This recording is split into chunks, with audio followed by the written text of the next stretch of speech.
So Dimitri, can I ask you about this cavity after the event that's underneath what was the World Trade Center? What happens to it afterwards?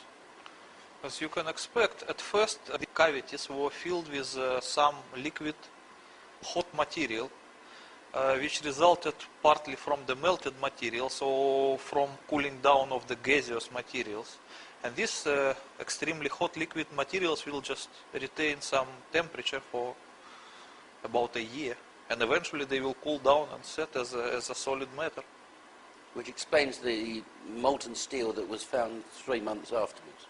Yes, 4 months. because the 150 kiloton will produce a lot of energy, so it will be like a pot with a hot matter, which it takes some time to cool down. Can you imagine the 100 meters deep cavity filled with this kind of thing? It may take a year to eventually cool down.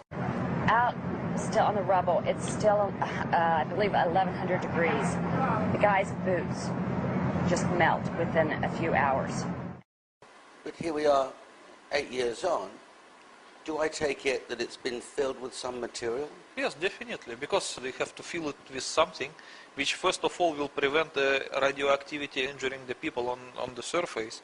And secondly, they have to fill it anyways, because they can't afford to keep the cavity in the middle of the city, because it might cause collapse of some construction. It's dangerous, so they have to fix it anyways. So what would they fill it with? Concrete, maybe? I don't know. Probably. Maybe concrete mixed with something which will absorb the radioactivity. But I don't know, honestly. Okay, let me ask you this question.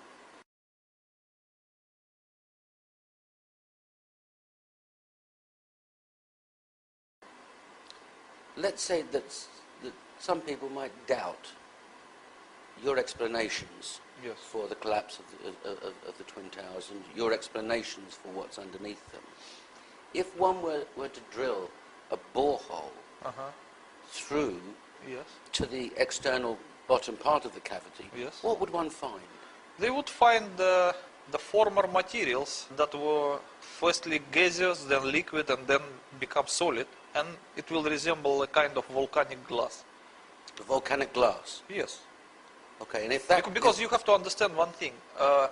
At the epicenter of the nuclear explosion, every materials were overheated to such an extent that they will lose the atomic structure. They will be transformed to plasma. So once these things cool down, it cannot be again steel or concrete. It will be just volcanic glass. Universal matter mixed with everything. Right, but anybody extracting from such a borehole that volcanic glass Yes. and analysing it would find what? They would find that it is a volcanic glass. And it could only be produced in Manhattan. And the volcanic glass is a state of material which was formerly a plasma. Therefore, it could only, it proves... It's a unique material. Yes. Yes. So there could be no doubt as to what happened. Yes, of course. And besides of all, I think besides of that volcanic glass, there would be some materials which will retain the radioactivity. And that could be tested and the radioactivity identified. Of course. And then presumably it could be worked back. Because all those materials that were evaporated and transformed to plasma, they were set as a volcanic glass. But simply liquid materials, they can retain the atomic structure as well as radioactivity. Understood. So once you get to this kind of material, you can test it for radioactivity and you will understand what is this. Understand. Well, let's go back to your comfort zone and let's go back to talking about World Trade Center 1, 2 and 7 sites. Because you express very emotionally in the book how upset you are that a New York City police detective, John Walcott, became ill. You know, many friends of mine suggested that I should write this book a few years ago, but Yes. I was hesitating. It doesn't mean that I did not want to say the truth to the public, because whatever I knew about the September 11 and its perpetrators, I honestly reported to the American FBI, and they knew it long before I wrote this book. But they didn't take any action based on my information. They did not even try to arrest the real perpetrators. And eventually, when I found, it was accident. I just found the story of John Walcott somewhere in the internet.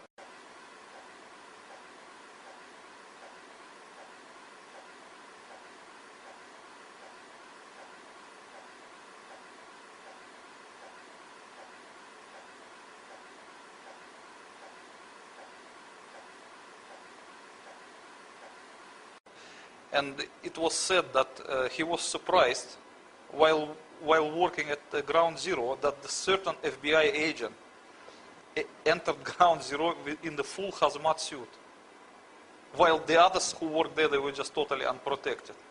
And he was just surprised, what's wrong with that? And they're covered in duct tape and fully No, protected? they were fully protected, you know, like a lunar-looking hazmat suit. Yes. You can fly to the moon in it. Oh, and what kind of protection did John Walcott have? Nothing. Probably the respirator made from the ordinary material, or probably nothing even like that. What happened to him? According to the published story, he got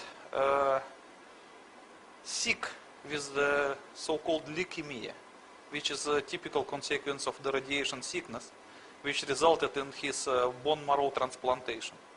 And so that is the only way he managed to survive. So he was the victim of radiation poisoning?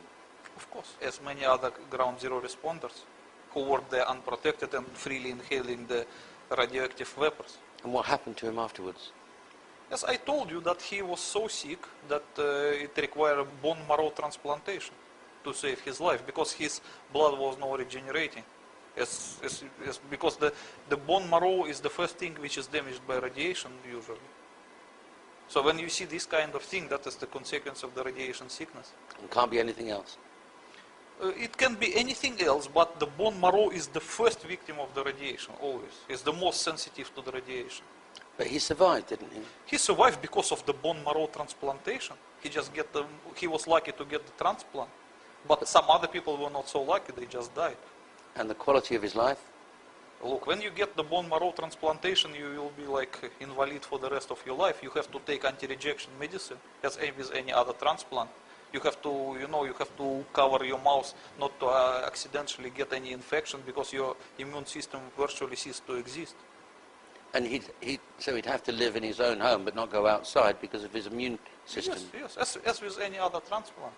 Okay. It can't be called life, it's just like, So when we look existence. at those pictures from space of vapors coming out of the debris of WTC 1, 2 and 7...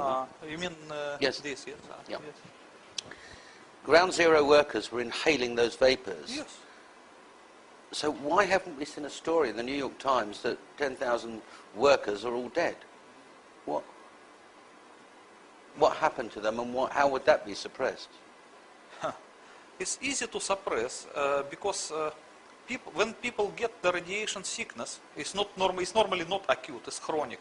It will be apparent in the year or two, and it can reveal itself differently. Someone may have cancer, someone may have another kind of cancer, someone may have a blood disease or whatever. Just generally bad feeling, and whenever they go to doctor, the doctor can diagnose them anything unrelated to the radiation. It's easy, and we should presume also that certain doctors appointed to treat Ground Zero responders, they were part of the cover-up. They have to sign some non-disclosure contract because they understood this is radiation sickness, but they were ordered not to diagnose as such and just to create some story which is easy for doctors. So how did John Walcott's story affect you? How did you feel? I just feel very disgusted when I read that FBI agent enter Ground Zero in the hazmat suits. Knowing what you knew? Yes, they knew exactly what I knew, and they don't want to tell it to the others. Okay. That actually triggered me to write this book. I understand. Let's go back to these doctors. There would be, they're our guys, they go to our doctors, and that doctor, when confronted with 1, 2, and then 10 or 20 people coming in feeling sick, you mentioned in the book that they'd feel sick the next day, maybe? No. You don't have to mix up two different radiation sickness. There is acute radiation sickness, and there is chronic radiation sickness, which are totally different things. Could you explain? Yes.